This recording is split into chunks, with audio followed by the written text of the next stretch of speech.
Aqimis salata liduluki syamsi ila ghasaqil laili wa qur'anal fajr.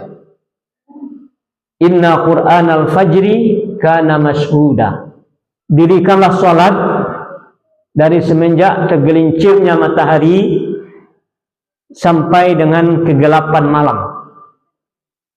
Dan dirikan pula salat subuh.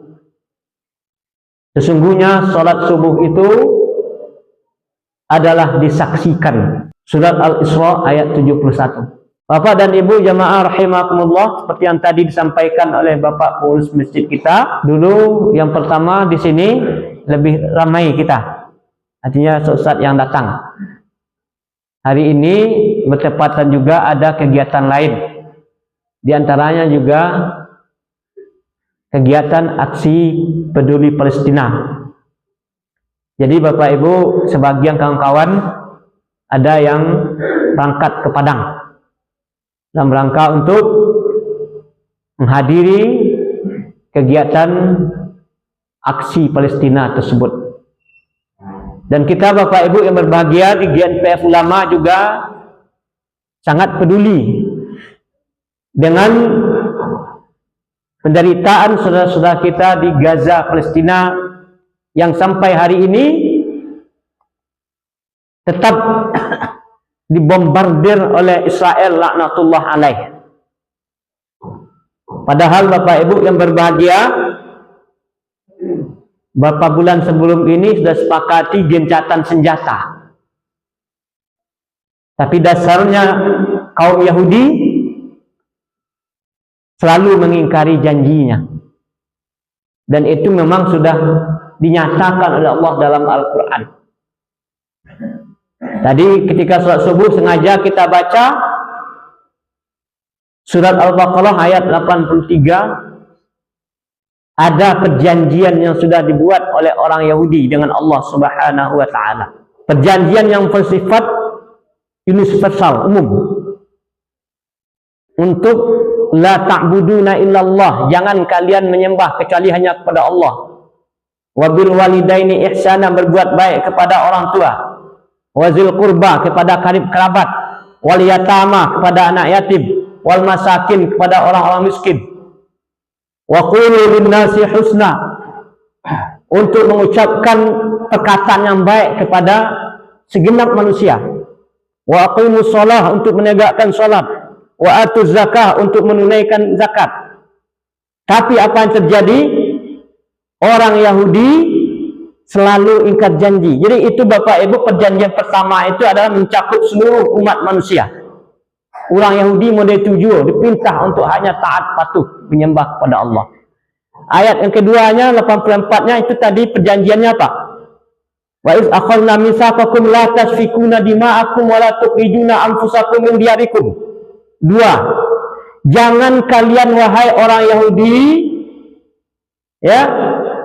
menumpahkan darah.